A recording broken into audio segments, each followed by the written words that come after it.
right down the road from the T. Burbick Farm Studios and talk about the Bulldogs of East Palestine.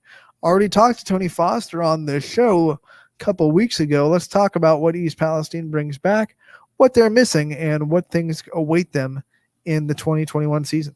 Well, we know what East Palestine was, what they were just a few years ago, and they were pretty successful a few years ago. They went through some rebuilding years, though, these last few years. So East Palestine was able to break, Anthony, correct me if I'm wrong on this. How many games was it in a row of the losing streak they were able to finally break last year?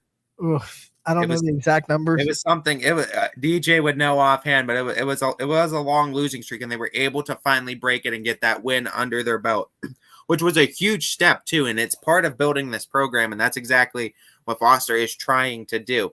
So this is an offense that averaged just over 7 points per game last year, but they're returning some starters this year, and their starters hard at work. Tyler Bisterkey is a one. Jesse Lipp, their running back, that's going to be huge. JD McBride, their quarterback, Thomas Shastine is a wide receiver for them. So there's some pieces on this team too, Anthony, that can be really successful. And I know that they've been working really hard too. And Foster's been really hard at work too, trying to build this program, building these schemes too, and really getting that interest at a young age too, to build the program up from the ground roots and really build up Palestine football once again. And the Bulldogs, they have some pieces too, especially some young pieces such as guys like Jesse Lipp that are going to be fun to watch, I think, this year. Yeah, when we talked to Coach Foster, one of the things that he said that I think is so important to this team and this program, he's going into his 9th year, which means he's been there for the ups and the downs. And he's able to kind of plant his flag and say that, like, I'm here for this program. There's sustainability, there's consistency in the coaching staff. I'm not going anywhere. And I think that's big for a program rebuilding, as East Palestine is, to know that they have a coach that is there for them and isn't going anywhere through the bad times. Yeah, and I think that's the most important part, is just to have someone to kind of fall back on, to know, like, to weather the storm a little bit and say that, everything is going to be all right.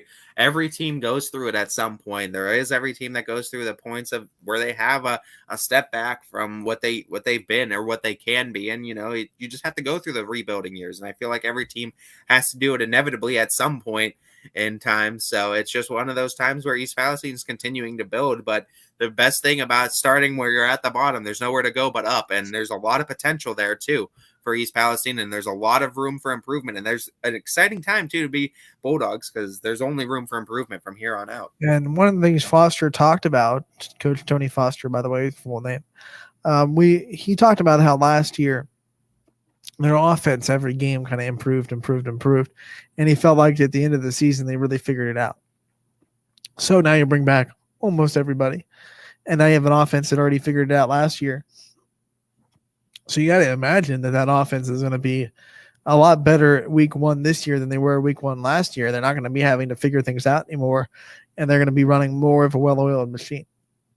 Yeah, and I mean, you think with experience pays off the best. And I mean, I think that's where it's going to happen too on defense. And I think their secondary too, just to talk about their defense, because they're returning 6 starters as well on the defensive front.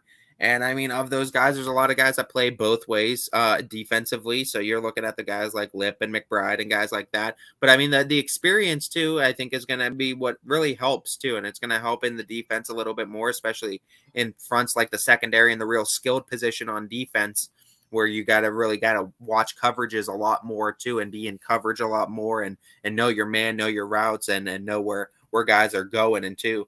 Where your coverage is supposed to be. So I think that's going to help too, having another year of that under their belt. They're going to know where they need to be on defense, know where they have to go on certain defensive schemes. So I think it's going to help too. Experience is what's going to really pay off for the Bulldogs this year.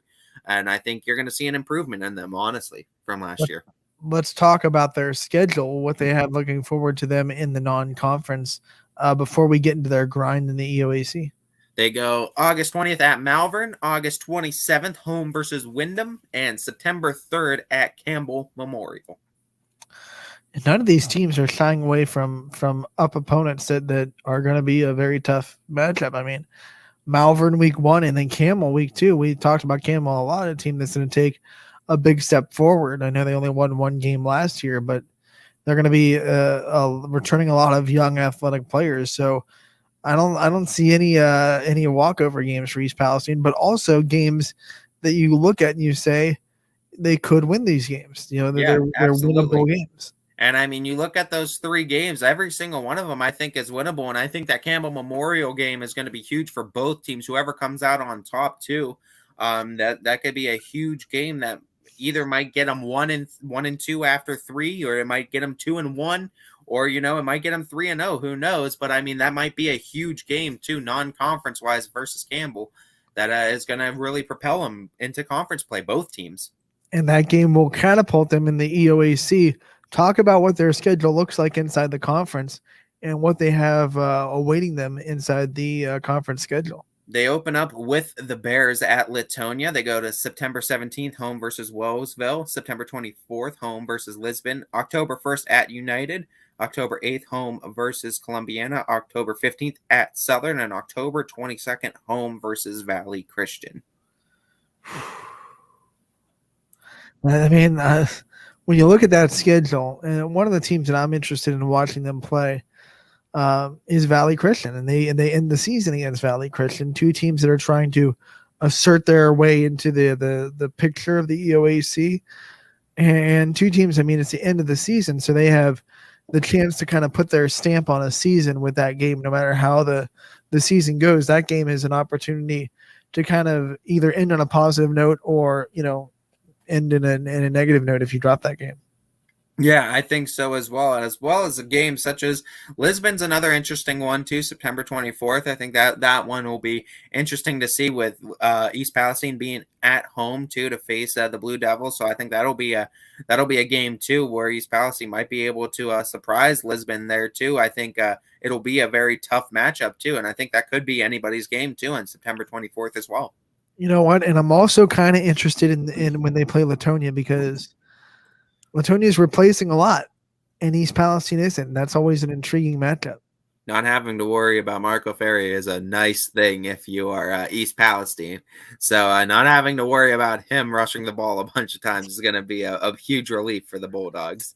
Yeah, and I think East Palestine definitely expect bigger things from them, and definitely expect the next step moving forward. I think Tony Foster, like he said, has been there through the ups and downs, knows how to get them back up from downs, and knows how to keep the spirits up when they're in the valleys of what is inevitably building a program. So definitely expect him and his staff, which is a kind of a new staff that he's put together, a couple of new key members of his staff, to really be able to build off some things this year and make it radical improvements from 2020.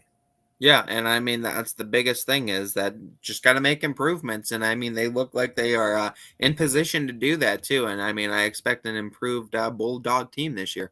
And look, they got the win. They got the monkey off their back last year. They got that win. They can take that into this year and not have to always have that pressure of here we go again. You know what I'm saying? So that'll be big. That'll be big for that team, the morale of that team, I think, moving forward. But we want to close out the EOAC